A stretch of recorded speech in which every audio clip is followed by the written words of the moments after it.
नमस्ते, प्रणाम, सत श्री अकाल। दोस्तों, आज आप सभी का स्वागत है मेरे पॉडकास्ट में, जिस पॉडकास्ट का नाम है टॉक विद त्रिदेव तिवारी। दोस्तों, आज हमारे शो में पता है आप कौन आ रहे हैं? माया मैजिक। तो ये हैं हमारी आज की मेहमान माया मैजिक। माया जी नमस्ते। नमस्ते। नमस्ते। बताइए कैसी हैं आप? बस ठीक हूँ त्रिदेव, आप कैसे हो? मैं बहुत बढ़िया हूँ और आपको देख के मैं और बढ़िया हो गया।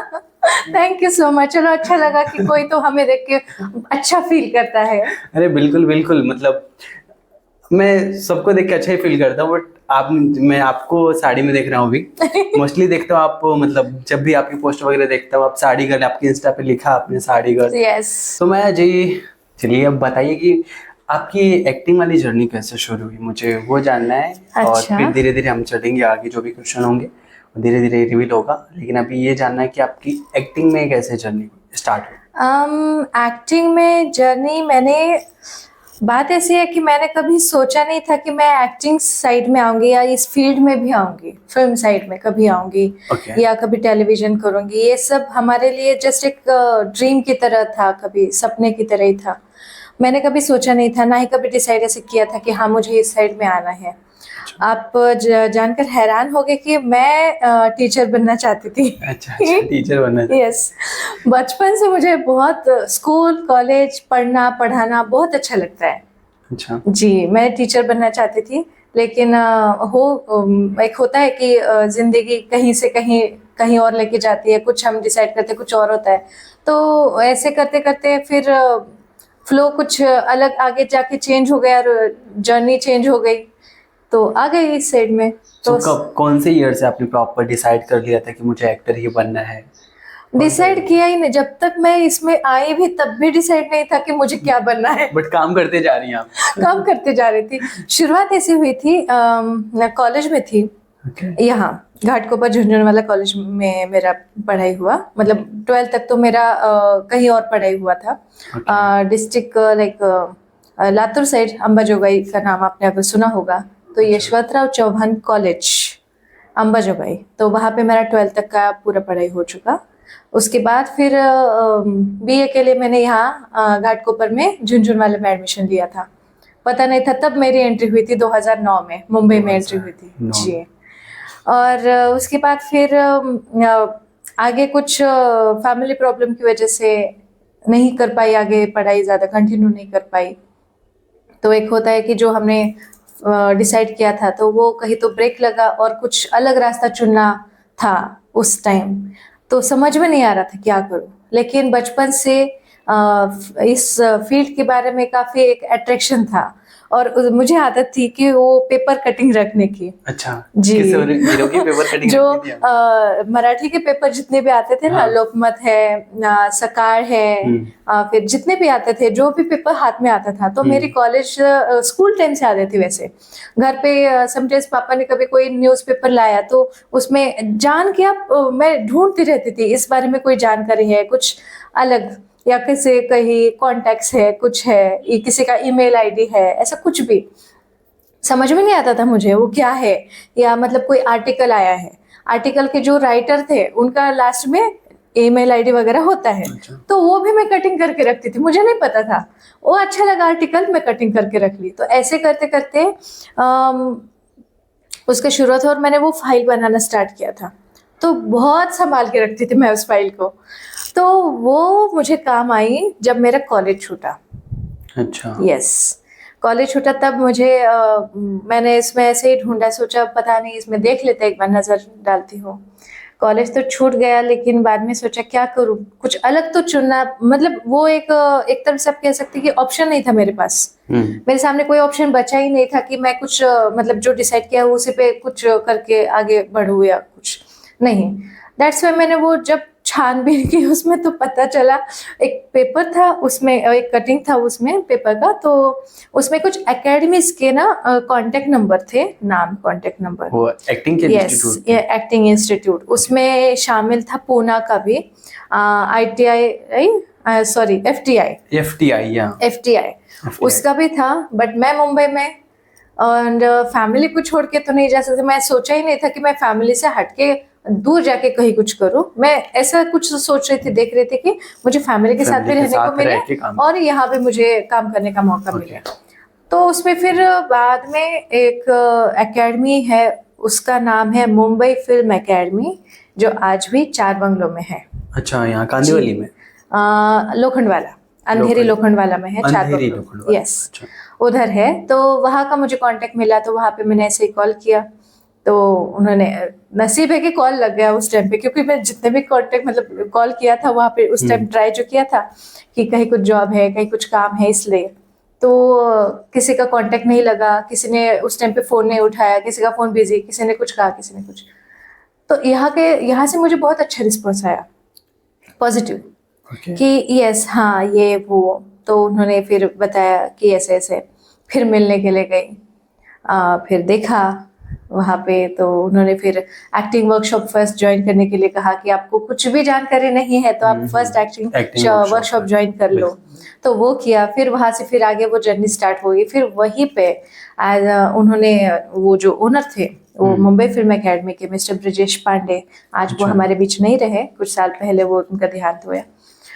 तो उन्होंने मुझे, उनका बहुत बड़ा हाथ है मुझे इस इंडस्ट्री में थोड़ा सा ग्रो करने में, क्योंकि मैं मराठी फैमिली से बिलोंग करती हूँ, मातृभाषा मेरी मराठी है, और हिंदी मेरा कॉलेज तक तो बहुत अच्छा फेमस, ऐसा मतलब एक फेवरेट ऐसा सब्जेक्ट रहा है मेरा, हिंदी।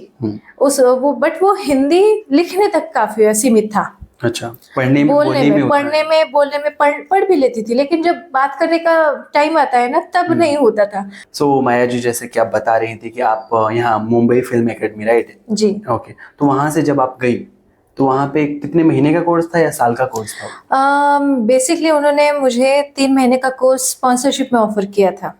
मुझे पता है, मुझे घर से इस फील्ड के लिए बहुत ज़्यादा सपोर्ट मिलेगा, क्योंकि हम तो मतलब इस फील्ड से कोई बिलोंग नहीं करता। हमारा पूरा पापा के साइड के पूरे घर बिजनेस एंड डिफेंस साइड में है। तो उनका भी, मेरे पापा का भी कहना था कि डिफेंस साइड में जाओ। वो मेरे लिए चाहते थे कि मैं डिफेंस साइड में जाऊँ, लेकिन मुझे इंटरेस्ट नहीं था।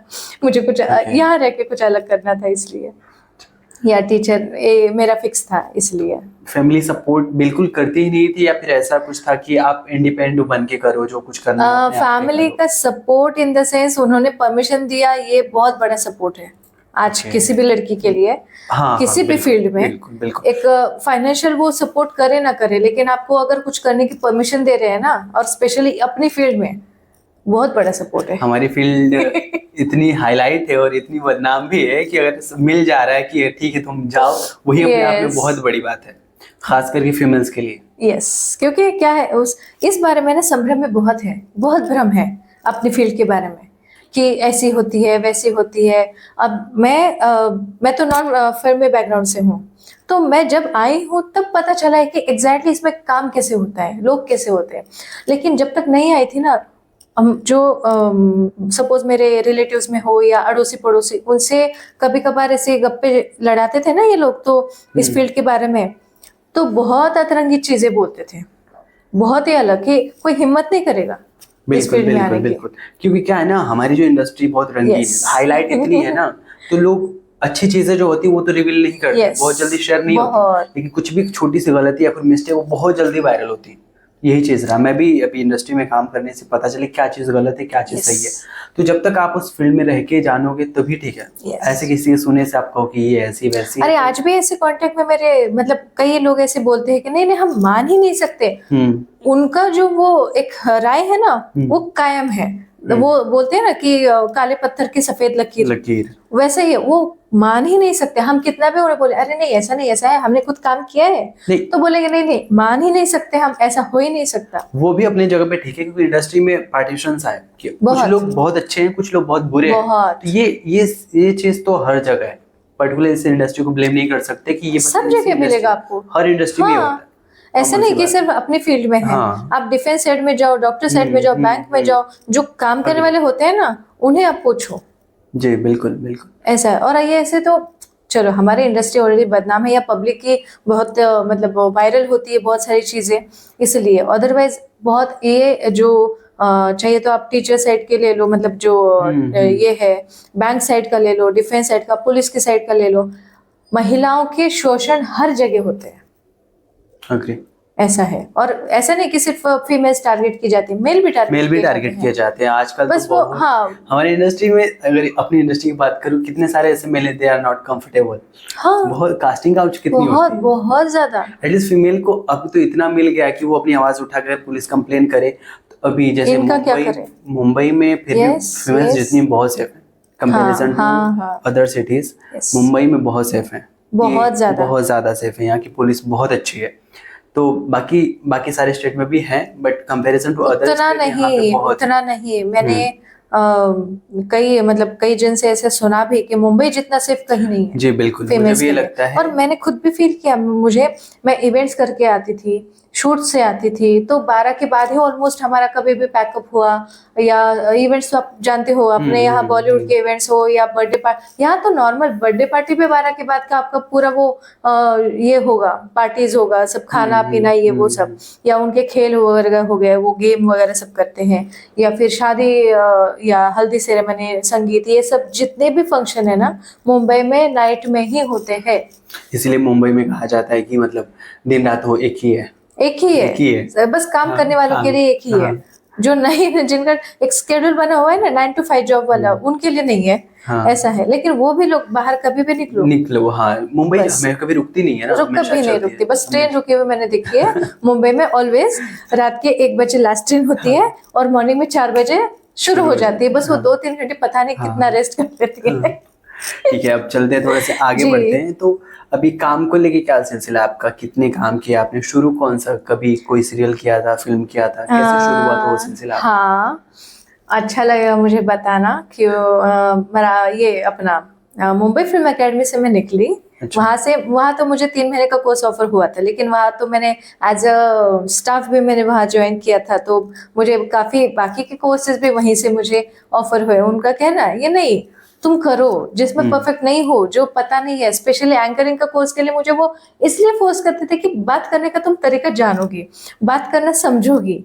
तो आज उन्हीं की वो जो चीज थी, जो एक तरह से कहते हैं ना कि फोर्सफुली भेजना वो कोर्स के लिए कि नहीं करो, तो वो आज मुझे वही मुझे आज काम आई है, ये मैं बोल सकती हूँ। तो मतलब आप एक्टिंग के साथ एंकरिंग करती हैं? यस। डबिंग भी करती हैं, मैंने जी, आपको पोस्ट देखे। और अभी आप स्टाइलिस्ट भी हैं, costume not designing, costume stylist बोल सकते हैं। अच्छा। कॉस्ट्यूम डिजाइनिंग में वो अलग ही फील्ड होती है, लाइक जैसे मनीष मल्होत्रा। हाँ, वो ऐसा। डिजाइनर्स होते हैं। यस, कॉस्ट्यूम स्टाइलिस्ट जो ऑलरेडी कॉस्ट्यूम है उनमें कुछ क्या अलग कर सकते हैं, वो भी मुझे सामने से ऑफर है कि नहीं आपका ड्रेस ऐसा अच्छा लगा तो आप हमारे लिए करेंगे क्या? मैंने भाई ठीक है चलेगा, मैं भी फर्स्ट टाइम ही कर रही हूँ, तो बोले ठीक है नहीं आ जाइए। म्यूजिक के लिए भी आपने किया? लास्ट मंथ में हमारा एक सॉन्ग आया, रैम सॉन्ग था, उसमें था। अभी यूट्यूब पे भी काफी आया, मैंने आपको भेजा भी था शायद, या मैं स्टेटस पे भी लगाया था। तो उसमें जो जितने भी आर्टिस्ट हैं जिन्होंने काम किया, वो उनका सबका कॉस्ट्यूम स्टाइलिंग मैंने किया था। तो उनका वो कंटेंट था कि हमें इस तरीके का चाहिए, तो वो प्रॉपरली मार्केट में आप खुद जाओ, ढूंढो और करो। मतलब मल्टी टैलेंटेड है। कभी एक्टिंग रुकी है तो डबिंग करके काम चला लो, डबिंग रुकी है एंकरिंग कर लो। एक डिपार्टमेंट में नहीं रुक सकते। और सबसे बड़ी बात मेरा क्या कहना है त्रिदेव, कि हम अगर अपने इस फील्ड में काम कर रहे हैं, तो अगर आप कैमरा के सामने काम कर रहे हैं, आपको पता होना चाहिए बैक कैमरा भी कितने लोगों की मेहनत है। बिल्कुल बिल्कुल, बहुत होता है। मैंने कई सारे शूट किए हैं तो मुझे पता है, वहाँ पे हमसे ज्यादा मेहनत बल्कि वो करते हैं। हमारे एक शूट टाइम लोकेशन दिया गया है, शूट टाइम पता है कितने बजे कॉल टाइम है आपका, तो हमसे पहले तो वो लोग जाके रहते हैं, बिकॉज उनको सेट तैयार करना होता है। यही चीज होती है। तो मैंने स्टार्टिंग वहां से निकली और एज अ एडी मुझे काम मिला। असिस्ट भी किया आपने? असिस्ट किया डायरेक्शन में। बट उसका भी जर्नी ऐसा था कि मैं फर्स्ट तो ऑडिशन देते फिरी, जैसे नॉर्मल हम आर्टिस्ट लोग ऐसे ही जाते हैं, तो वैसे मैंने ट्राई किया। तो वहां जाके मुझे कई जन ने ऐसे सजेस्ट किया कि मैं बहुत अच्छे भी लोग मिले, फर्स्ट में ही बहुत अच्छे लोग मिले फर्स्ट जर्नी में। अच्छा। अभी भी है। उन्होंने मुझे कहा कि माया आप ना असिस्ट करो डायरेक्शन में, तब पता चलेगा आपको कि कैमरे के आगे क्या करना है, जब आप कैमरे के पीछे रह के देखोगे। तो मुझे तब इतना आइडिया नहीं था, टेक्निकली इतना पता ही नहीं था। तो जब एक होता है ना 2-1 महीने होने के बाद चलो या जाने तो कर ही लेते हैं। ऐसा होने के बाद फिर मैंने एक जगह गई, तो सामने से मुझे बोला अच्छा यहाँ पे है, अब आ जाओ। फर्स्ट शूट था सीरियल का। कौन सा सीरियल सीरियल था वो आम्ही कारभारनी नाम से एज अ एडी में का, नहीं सॉरी, थट्टा नशीबाची, वही पहला सीरियल था। अच्छा, आपने उसमें एडी किया था? एज ए असिस्टेंट में, अच्छा। असिस्टेंट में गई और फर्स्ट डे था। पता चला कि क्या कैसे होता है, कैसे काम होता है। बहुत अच्छी टीम थी, बहुत अच्छे आर्टिस्ट थे सब, मतलब होल टीम बहुत सपोर्टिव। मुझे वहाँ पे वो फील ही नहीं हुआ कि मैं बहुत नई हूँ या पता नहीं है मुझे कुछ। बहुत संभाला सबने, और जो पता नहीं था वो ऑब्वियसली उन्होंने, एक होते ना कि गुरु और शिष्य, उस तरीके से मुझे वहाँ पे गाइडेंस किया गया और मेरे से काम कराया गया। तो वहीं पे फिर वो सिर्फ वही प्रोडक्शन में ज्वाइन हुई। फिर वही जो जिस सीरियल में एज अ एडी काम कर रही थी, उसी में मुझे ऑन कैमरा आने का मौका मिला। जो फेमस मराठी के फेमस एक्टर है मिस्टर नयन जाधव, अच्छा। उनके साथ मुझे उनके अपोजिट काम करने का मौका मिला। पहला ही ब्रेक उनके साथ। सब शौक स्टार किड्स मेरे साथ लॉन्च कर दिया। तो बहुत, वो मेरे लिए बहुत बड़ी बात हो गई कि अरे मतलब हम जिन्हें का, ऑब्वियसली मैंने भी उन्हें टीवी पे कहीं तो देखा था, एक मूवी में देखा था, और तब नाम पता नहीं था। ऐसा एक होता है ना कि जो हम नॉन फिल्मी लोग होते हैं उन्हें नाम नहीं पता होता, वो चेहरे से पहचानते हैं। हाँ, चेहरे से पहचानते हैं, उनके कैरेक्टर की नाम से पहचानते कई बार। हाँ। तो मैं सोचे, और जब से मैं काम कर रही थी वहां पे, तब से सोचे थे यार इन्हें कहीं तो देखा है, लेकिन कौन सी सीरियल कौन सी फिल्म याद नहीं आ रही है। मामा को आके घर पे बताती थी, मम्मी बताती, नाम मम्मी को नाम पता होते थे। अच्छा। मुझे नहीं पता होते थे। अच्छा ठीक है, लेकिन जब मैं एज एज एक्टर उनके अपोजिट काम करने का मौका मिला, तब मुझे पता चला, तब मुझे मामा से पता चला कि वो कितने बड़े एक्टर है। ये चीज़ हमें खुद पता नहीं होता कि हम किनके साथ काम कर रहे हैं, ये चीज़ होती है। वो मेरे लिए बहुत बड़ी बात थी। तो वही सेम प्रोडक्शन में उनका और एक अलग शो था, एक सीरियल ही था, उसके लिए फिर मैंने प्रोडक्शन ज्वाइन ही कर लिया था। तो वहीं पे एज अ एडी भी काम किया, वहीं पे एज अ एक्टर भी काम किया, वही सामने आ गए, मुझे एज अ ऑन कैमरा का मौका मिला। और वहीं पे उनका अलग शो था जिसमें मैंने कास्टिंग भी कर लिया था। फिर प्रोडक्शन मैनेजमेंट भी कर लिया थी। छोड़िए मत किसी दूसरे का, सब कुछ करते जाइए अपनी। तो ऐसा होता था ना कि अरे मतलब हमारे जो वहाँ के जो सर थे, वो बोलते थे कि अरे ये काम कौन कर, अच्छा ये नहीं आ रहा है, अरे इसे बुलाओ, ये करो। अच्छा राइटर साहब ने बहुत बड़ी स्क्रिप्ट लिख के भेजी है डायलॉग में, अरे माया प्लीज देखो ये इसमें से थोड़ा काट छाट कर सकते हो तो देखो समझ में आता है क्या। तो वहां से फिर वो आदत लगी कि डायलॉग राइटिंग में भी क्या होना चाहिए क्या नहीं, उसका सेंस भी वहीं से आ गया। तो तब से वो डायलॉग राइटिंग का भी आइडिया आ गया। फिर उनकी इससे पहले की सीरियल, काफ़ी सीरियल थी उन्होंने की हुई, तो वो सीरियल उन्होंने डबिंग करके, हिंदी में डब करके, वो आई थिंक डीडी जयपुर पे चला रहे थे। तो हमारे यहाँ तो मराठी था, DD1 सह्याद्री। तो उनके इससे पहले के जो जितने मराठी सीरियल था वो हिंदी में डब कर रहे थे, तो वहीं पे डबिंग का भी मौका मिला। तो वहां से वो सीखा, प्रॉपर वो प्रैक्टिकल होता है ना, डायरेक्ट सेट पे जाके, तो वहीं से मुझे बहुत अच्छा मौका मिला। तो एज अ वहाँ पे AD first, then actor, then anchor. उन्हीं का शो था एंकरिंग का, पावना के नाम से, आज भी यूट्यूब पे उसका लिंक्स है। उसके कुछ एपिसोड मैंने एज एंकर मैंने शो होस्ट किया वो। और वहीं पे फिर कास्टिंग, उनका दूसरा अलग एक सीरियल चलता था, एपिसोड वाइज था। अच्छा। तो उसका कास्टिंग भी किया था, और नसीब की बात हृदय की वो रिजेक्ट नहीं हुआ, कास्टिंग जो मैंने किया था वो पास हो गया। किसी ने कंप्लेन ही नहीं की कि ये कास्टिंग गलत है, वो हो गया, वो पास हो गया। वहां से बहुत कॉन्फिडेंस गेन हो गया, यस मैं कर सकती हूँ। लेकिन इतने सारे काम आने के बावजूद वहीं पे रह के मैंने प्रोडक्शन भी मैनेज कर रही थी, राइटिंग में भी ही थी। समझ में नहीं आ रहा था मुझे कि मैं जाऊँ किस साइड में। यार मैं एक तो पकड़ूं, अच्छा कर रही हो, ये भी है, ये भी है, और सामने से। अच्छा, वहां से निकलने के बाद वो प्रोजेक्ट खत्म हो गया, फ्री हो गए। वहां से निकलने के बाद अभी मैं लोगों को बताऊं कि मुझे तब नहीं समझ में आता था यार, आई एम जस्ट 22 ईयर्स। इतनी, मतलब एक होता है ना कि कॉलेज से आओ, जैसे मैंने आपको पहले बताया कि कॉलेज किसी कारणवश छूट गया मेरा, तो जस्ट स्टूडेंट ही थी। तो जस्ट 21-22 की एज में मैंने वो इतने काम करके वापस आ गई, फ्री हो गई। तब लगा वापस अभी किस चीज के लिए अप्लाई करूं, मैं इंडस्ट्री में जाऊं किसी से मिलने, तो मैं क्या बोलूं, एज असिस्टेंट के लिए बोलूं, एज ए कास्टिंग में बोलूं या एक्टिंग में बोलूं, क्या बोलूं, समझ में नहीं आता था। तो उसके बाद फिर मेरा वही काम देखे वाया वाया कॉन्टेक्ट से सामने से जो ऑफर आते गए, भले वो फिर कॉस्ट्यूम स्टाइलिंग का हो, एंकरिंग का हो, डबिंग का हो, एज आर्टिस्ट का हो, जो आया वो करती गई। बढ़िया। आज भी यही चल रहा है, जो आया करती गई।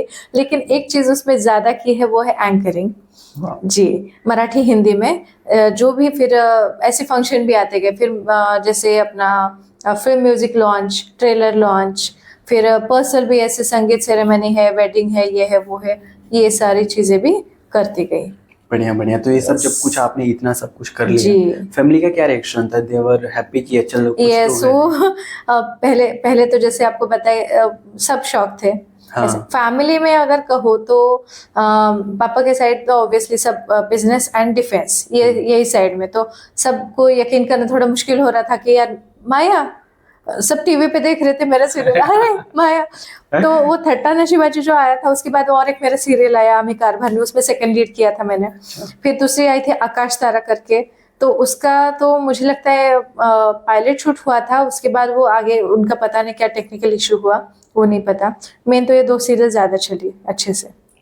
उसके बाद एक मराठी फिल्म भी ऑफर हुई थी, उसमें भी एज ए टीचर का रोल किया था मैंने। टीचर का रोल किया था? टीचर का रोल बनना चाह रही थी, तो वो उसमें छोटा सा रोल था ऑब्वियसली, बट ख्वाहिश पूरी हो गई ना। ख्वाहिश पूरी हो गई मेरी, क्योंकि मैं टीचर का रोल किया था। उसका उसके बारे में तो मुझे बाद में इतना अपडेट नहीं मिला, ये था। तो उसके बाद बस ये अपना चल रहा है करती गई। और फैमिली का कहो तो उन्हें बाद में बड़ा अच्छा लगने लगा था कि यस अभी राइट वे में जा गई है ना। ये पूरे वर्ड का मुझे लगता है फैक्ट है। स्टार्टिंग में जब आप कुछ काम लायक नहीं होते, कामयाब नहीं होते, तो हर कोई आपको बोलता है कि तू कर पाएगा। तो ये जब आप कर लेते, मुझे पता तो तू ही कर पाएगा, ये होता है। ये होता है।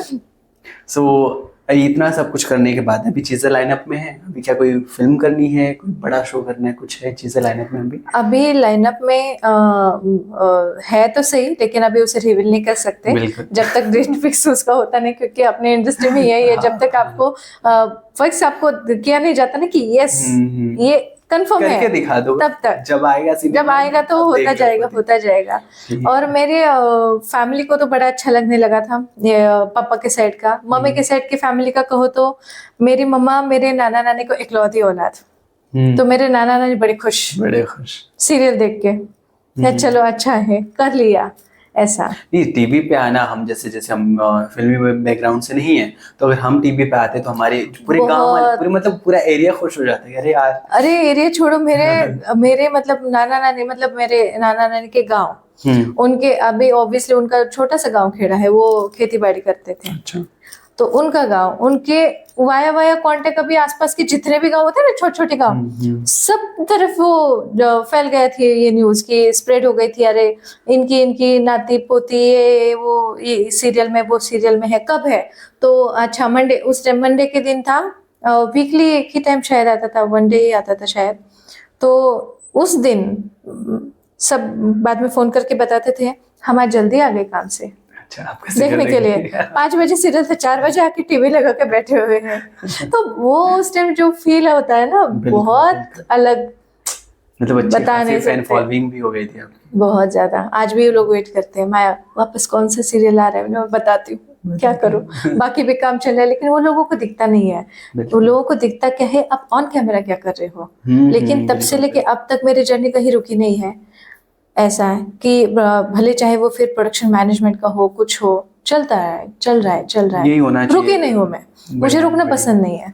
हाँ, कभी एक होता है कि ब्रेक लग सकता है कुछ दिनों का, लेकिन एक होता है ना कि नहीं हमें ये नहीं करना, वो करना है, नहीं मुझे काम करना है इस इंडस्ट्री में, भले चाहे जो भी डिपार्टमेंट में हो। ऐसा मेरा पहले से हुआ है, क्योंकि पता नहीं क्यों इस इंडस्ट्री से मुझे बहुत प्यार है। बहुत ज्यादा होता ही है। जैसे कि जो भी एक्टर्स होते हैं, बीच में कभी कभी काम नहीं चल रहा है, काम नहीं मिल रहा है, तो मन वो सा हो जाता है कि चल जाते हैं, सब छोड़ छाड़ के खत्म करते हैं। फिर 2-4-6 महीने बाद रहने में से मन ही नहीं मानता, मन नहीं मानता, बैक आ जाते हैं फिर से। वैसे ही होता है ऐसा।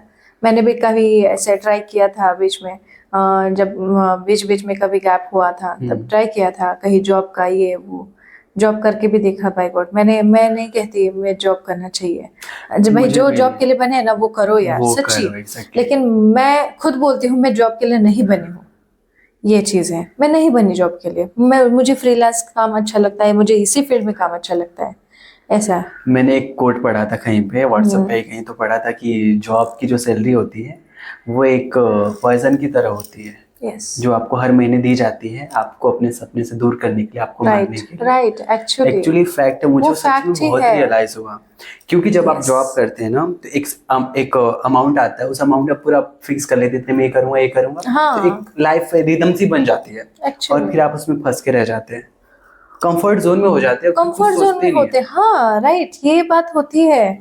और मैंने तो ऐसे हमने तो एग्जाम्पल भी बचपन से शायद ऐसे देखे होंगे। लेकिन एक बात भी उसमें जॉब में एक और चीज क्या है ना, कि जॉब भले देखो आपको भूखा नहीं मारेगी, लेकिन आगे भी नहीं बढ़ने बढ़ने देगी। देगी, वाह। ये हमारी इंडस्ट्री में बहुत स्ट्रगल है, बहुत ज्यादा बहुत स्ट्रगल है। बहुत। कई जन ने मुझे पूछा मैम इस इंडस्ट्री में आए कि नहीं, मैंने बोला देखो भाई, अब आपकी अगर पूरी तैयारी है, जो चाहे हो जाए, मैं काम करते रहूंगा, मेहनत करूंगा, लेकिन कुछ करके दिखाऊंगा। अगर ये जिद है तो आ जाओ। अगर आप वो मेंटली इमोशनली वीक होना, यार कुछ नहीं हो रहा और ये करता तो अच्छा होता, बताओ।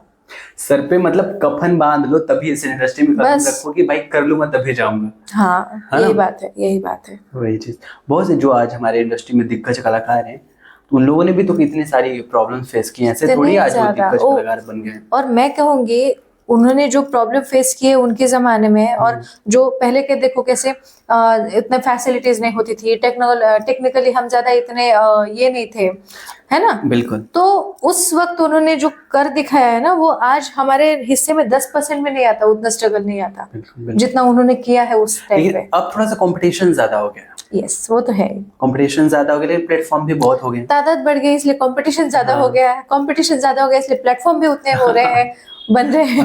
तो मतलब जब आप कुछ करना चाहो तो वो रास्ता खुल जाता है, बस वो होना चाहिए, एक अच्छा इंटेंशन होना चाहिए कि मुझे काम करना है, करके कुछ दिखाना है, तो धीरे धीरे रास्ता वो बनते जाता है। सही बात है। बढ़िया। सो अब आगे का प्लान कैसा है? लाइक आपको अभी हिंदी में डेब्यू कर रहे हो, हिंदी में कुछ आपका आने वाला है?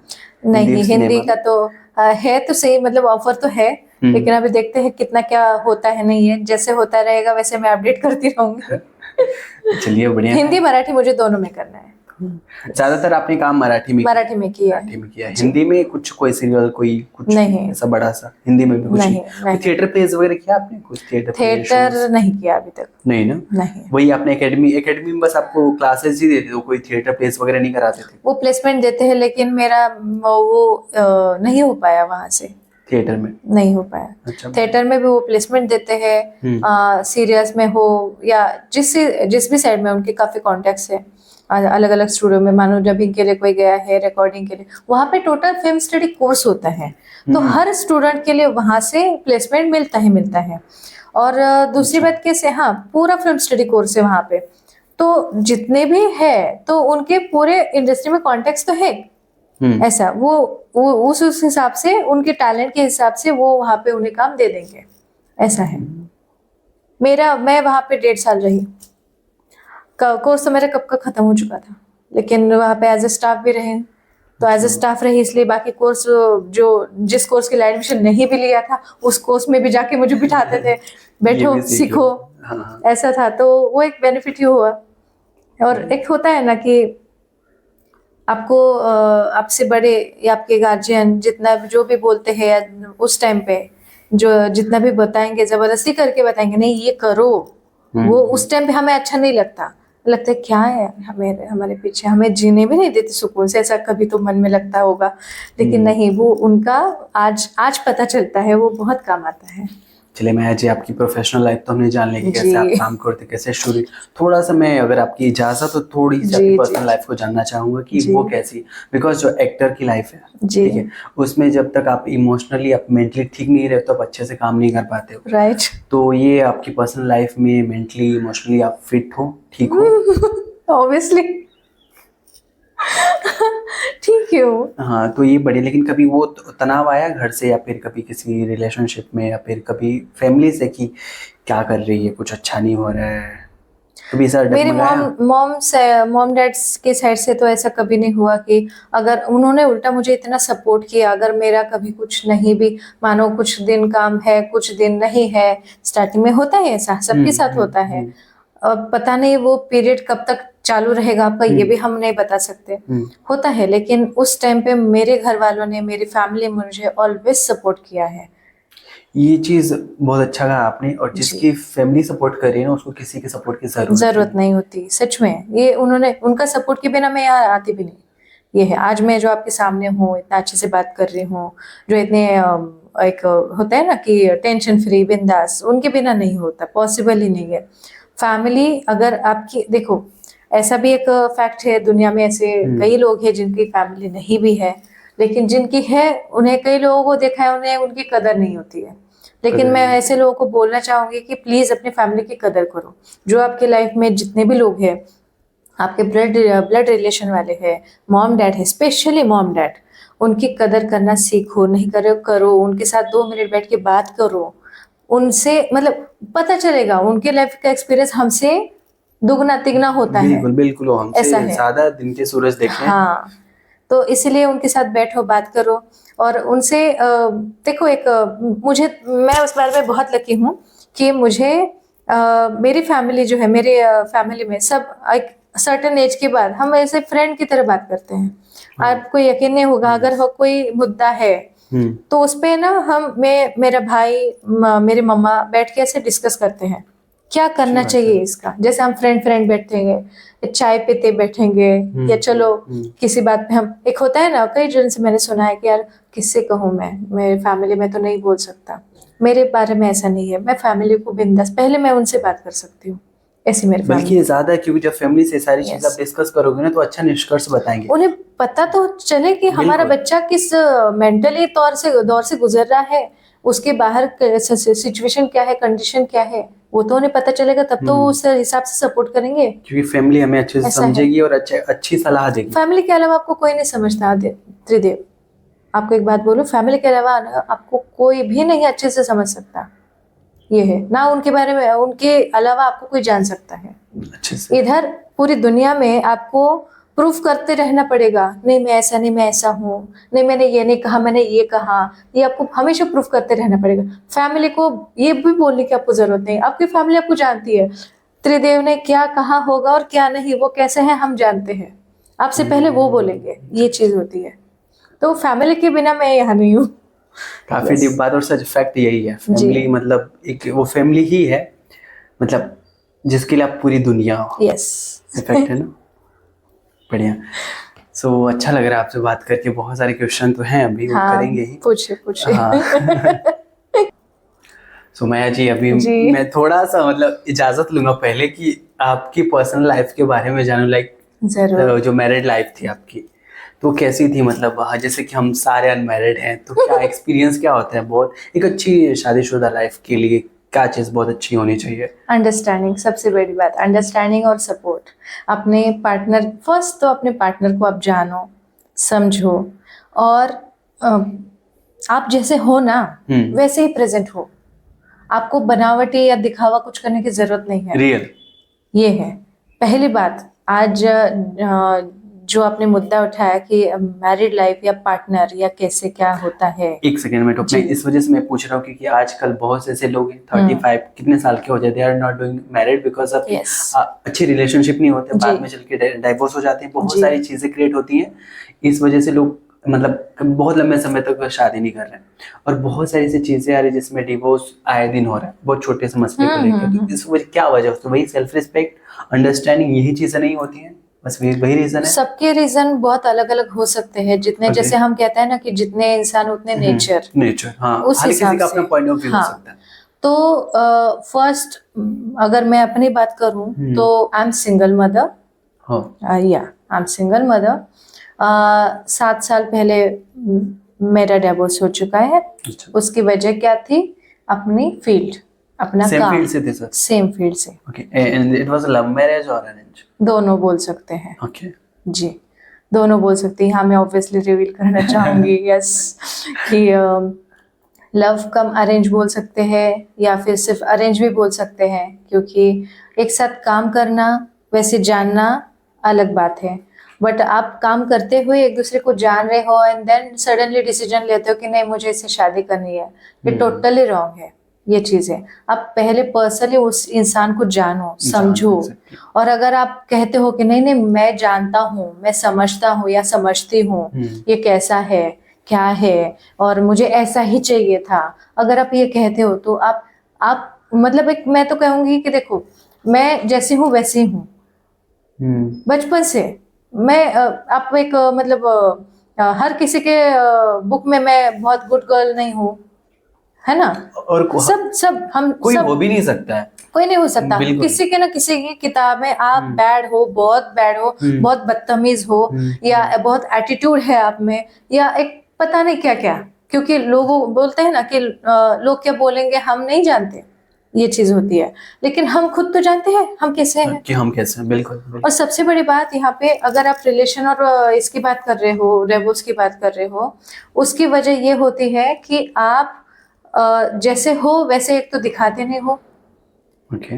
या फिर आप बाद में सडनली बदल जाते हो कि नहीं अरे यार मैं नहीं, अभी पहले मैंने ऐसा बोला था अब मैं ऐसा बोल रहा हूँ, अब मैं बोलूंगा वही होगा। अगर ऐसा होगा तो फिर वहां पे कोई मतलब नहीं। सबसे बड़ी बात वहां पे आपकी सेल्फ रिस्पेक्ट पे घाव होता है, चाहे रिश्ता जो भी हो, first self respect important. Self respect दोनों के बीच अंडरस्टैंडिंग अच्छी हो, सेल्फ रिस्पेक्ट हो। अंडरस्टैंड, सबसे बड़ी बात तो आपको समझनी चाहिए कि ये इंसान हमारे लिए सही है नहीं है, हमारा नेचर कैसा है। अगर मैं कुछ कह रहा हूँ या कह रही हूँ तो ये सामने वाला मानेगा, वैसा बदलेगा। सबसे बड़ी बात, कोई मैं आज भी बोलती हूँ, कल भी मेरी यही राय थी, कोई इंसान या आप किसी और के लिए क्यों बदले, या वो इंसान आपके लिए क्यों बदलेगा। आई डोंट थिंक ये बदलना चाहिए, बी रियल ना। मेरा कल भी ये मुद्दा था, मेरी राय ये थी, आज भी ये है और कल भी रहेगी, आप जैसे हो ना वैसे सामने प्रेजेंट रहो, और सामने वाला इंसान जैसा है ना वैसे आप उसे एक्सेप्ट करो, और सामने वाला भी अगर आपको जैसे हो वैसे एक्सेप्ट कर रहा है तो ठीक है। लेकिन आप अगर दोनों में से कोई अगर एक ढोंग कर रहा है कि मैं ऐसा नहीं हूँ, मैं ऐसी हूँ, तो वहां पे फिर आगे वो लॉन्ग डिस्टेंस वाला रिलेशन नहीं रहता, वो ब्रेक होता है। तो वो सिर्फ अगर आप जीएफ बीएफ हो तो वो तो ब्रेकअप तो ऐसे चलते फिरते हमेशा हो रहे हैं, आजकल हम देख रहे हैं, लेकिन एक मैरिज लाइफ भी बहुत डिस्ट्रॉय हो रही इसी बात से। ईगो आ रहा है, किसी को सॉरी नहीं बोलना है, सॉरी नहीं बोलना है, किसी को सॉरी नहीं बोलना है, किसी को मानना ही नहीं कि मेरी गलती है, या चलो ठीक है, अगर ठीक ही भी है सामने वाले की गलती है आप एक्सेप्ट करो, ठीक है, आपको पता है ना सामने वाला कैसा है। ईगो हर्ट होता है ना कि मैं ही क्यों सॉरी बोलूं। हाँ, ये तुम भी बात बोलो, होता है, ये भी कई बार तुम होता है। बोलो, तुम अरे बोलो। भरे फिर, अरे अगर मैं अपनी बात लूं, उनका कहना था कि फर्स्ट फैमिलीज मेरे मतलब हम दोनों एक साथ काम कर रहे थे, वहां से स्टार्ट हुआ था। चलो ठीक है, काम कर रहे थे ना, ठीक है, ओके। तो आपका वो एक प्रोफेशनल रिलेशनशिप रहता है, ठीक है, आप जान रहे हो, अच्छे बाद में आप अच्छे दोस्त बनते हो, ठीक है। बाद में आप बोलोगे नहीं नहीं मुझे शादी ही करनी है, और आपको पता है कि लड़की कैसी है, मतलब मेरा नेचर एवं मैं आज ऑन स्क्रीन बोल रही हूँ, मेरी मम्मा मेरे बारे में बहुत अच्छे से जानती है।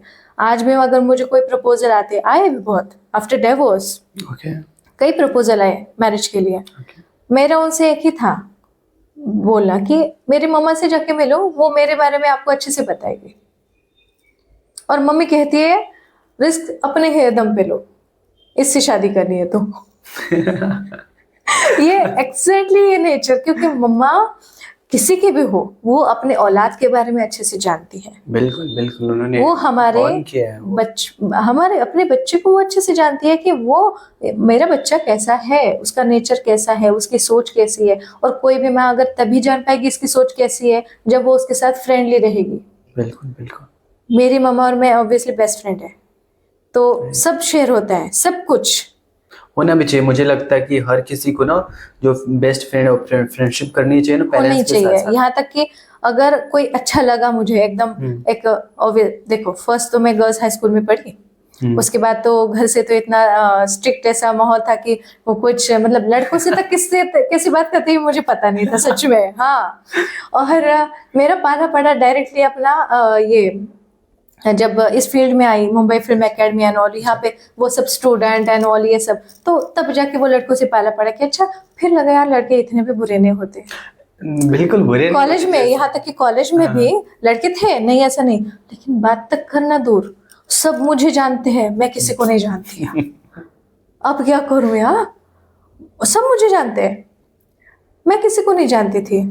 और ऐसा एक होता था कि शायद उस टाइम पे, अब पता नहीं वो लड़कों का उस टाइम का वो क्या थॉट होगा क्या नहीं होगा, मेरा नाम कुछ, मुझे कुछ निक नेम दिया था बोर्ड पे, ब्लैक बोर्ड में, वो क्लास में बोर्ड पे वो पूरे बेंचेस पे मेरा नाम लिख के रखते थे, और कौन लिखता था मुझे आज तक पता नहीं चला।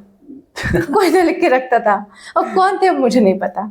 ये तो इस तरीके से वो होता है, ऐसे होते हैं आशिक जो लिखते रहते हैं, लड़के होते हैं थोड़े से, मतलब यही चीज है। सो अब आगे बढ़ते हैं क्योंकि हमारे पास समय की थोड़ी कमी है। और तो अभी मतलब काम कौन से डायरेक्टर के साथ करना है? कोई ऐसे 2-3 डायरेक्टर्स हैं जिनके साथ आपको काम करना है? बाप रे, बहुत बड़ी बात होगी, मैं नाम लूंगी तो, नहीं मैं नाम नहीं लूंगी। बस इतना है कि इंडस्ट्री में काम करने का मौका मिले, अच्छे जो एक होता है ना जो यूनिक फिल्में बनाते हैं, लाइक जैसे संजय लीला भंसाली। मेरे को पता था जितनी फीमेल्स होती उनके सबके फेवरेट है भंसाली, सुभाष घई साहब, फिर राजकुमार हिरानी, मराठी में महेश मांजरेकर जी, रितेश देशमुख जी का प्रोडक्शन, और ऐसे बहुत सारे हैं, बहुत सारे जो जहाँ पे काम करने का। यस, एंड ऑब्वियसली सबके चहेते, वो तो सब पूरी दुनिया उनकी वो फैन है, दीवानी है, तो वो प्रोडक्शन में भी अगर काम करने का मौका मिले तो बहुत बड़ी बात है। हीरो कौन से हीरो के साथ मतलब डीटी, मतलब उनके साथ काम करना है? जो सबके साथ चलेगा, मुझे ऐसा कुछ नहीं, काम ही करना है, काम तो ही करना है, तो किसी के साथ करना है? डेट थोड़ी करना है जो चूज करेंगे। जैसे होती है ना कि एक होता है ना कि मतलब उनके साथ काम करने की इच्छा है।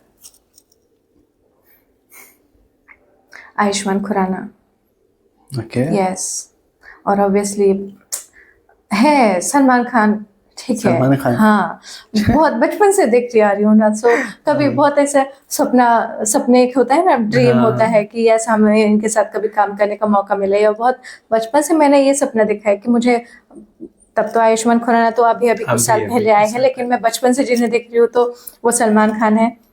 बहुत पहले शायद वो इश्क मूवी थी क्या, जूही चावला, और ये इश्क ही थी, जूही चावला, आमिर खान, अजय देवगन, है ना, काजोल, हाँ। तो यस, तो उस फिल्म में मुझे आमिर खान इतने क्यूट लगते थे, और तब से फिर वो उस फिल्म की वजह से मुझे आमिर खान बहुत अच्छे लगने लगे थे। वो उसके बाद फिर वो ठीक है, काम करना है ऐसा है, लेकिन जो सलमान खान के बारे में जो क्रेज है ना, वो आज तक कायम है, पता नहीं क्यों। वो कभी भी, भले उनके साथ ऑन स्क्रीन हो, ऑफ स्क्रीन हो, काम करने का मौका मिले, उनके प्रोडक्शन में काम करने का मौका मिले, क्योंकि इतने सारे काम करती हूँ। बिग बॉस देखते हो? यस, सलमान खान वाला, स्पेशली सैट संडे को। बाकी झगड़े मुझे देखना पसंद नहीं है, ना झगड़े करना पसंद है। ऑब्वियसली यू कैंट बिलीव, मैं अपने हस्बैंड के साथ भी झगड़ा नहीं करती थी कभी।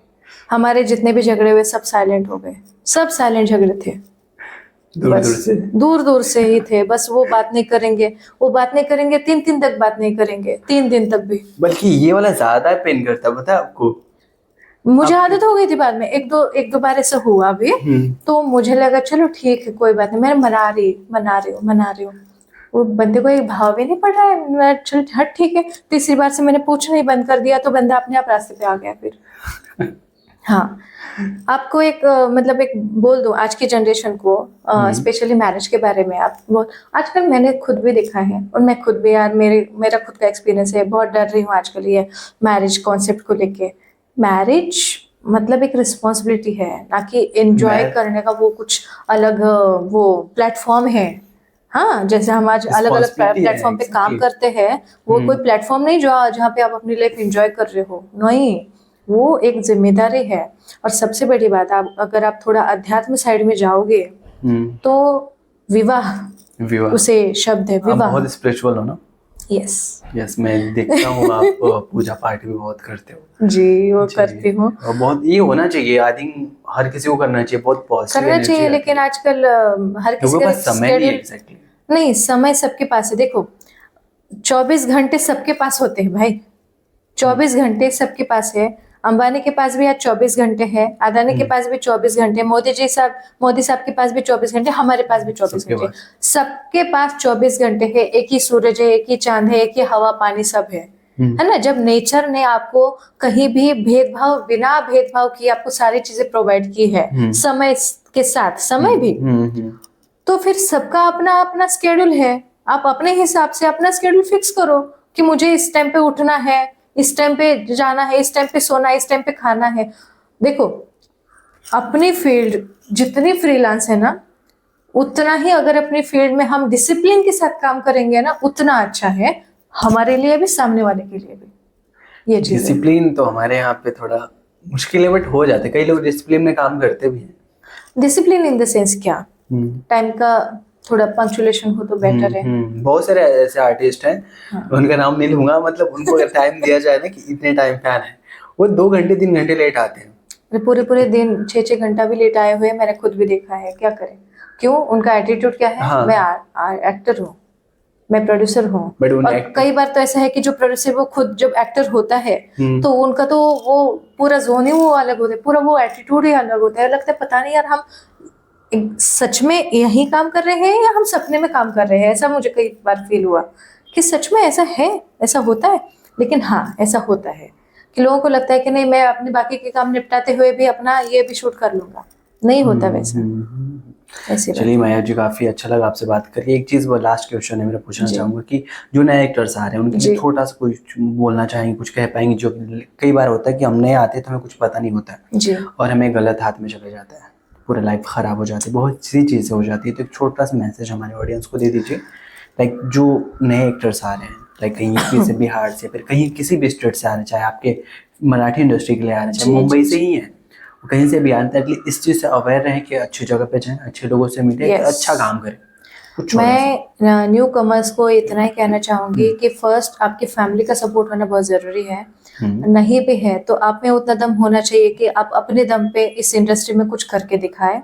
और जब आप इंडस्ट्री में कदम रखते हो, भले कोई भी हो, मराठी हो, हिंदी हो, बॉलीवुड हो, हॉलीवुड हो, टॉलीवुड, कोई भी हो, आपके राइट कांटेक्ट होना बहुत जरूरी है। राइट कांटेक्ट, राइट पर्सन के कांटेक्ट में जाओ। भले देखो बंदा या सामने वाला कोई प्रोडक्शन बहुत बड़े लेवल का ना भी हो, लेकिन वो आपका मिसयूज ना करे, आपके टैलेंट का मिसयूज ना करे, आपको कहीं और मिसगाइड करके कहीं और लाइन में ना लगा दे। समझ रहे हो? तो ये बात से अवेयर रहना बहुत जरूरी है। और अगर आपके फैमिली को फैमिली सपोर्ट है या जस्ट कांटेक्ट में भी है, कई बार ऐसा होता है कि नाराज होते हैं घर वाले कि नहीं हमारी बात नहीं मान रहा है, अपने देखते हैं 2 साल देखिए क्या करता है। उस बीच में अपने फैमिली के कांटेक्ट में बने रहिए, ये बहुत बड़ी बात है, ये बहुत इम्पोर्टेंट है। आप और जिसे पता होता है ना, यहाँ पे आने के बाद लोग पहले तो आपको फैमिली बैकग्राउंड के बारे में पूछेंगे। हाँ हाँ, पूछते हैं। हाँ ना, घर से सपोर्ट है नहीं है। अब जो नए नए हैं वो तो बता देते हैं नहीं घर वाले जरा नाराज है, वो ऐसा ऐसा है, तो ये श्योर होते हैं कि अच्छा तो इन्हें आगे कहाँ पे लेके जाना है।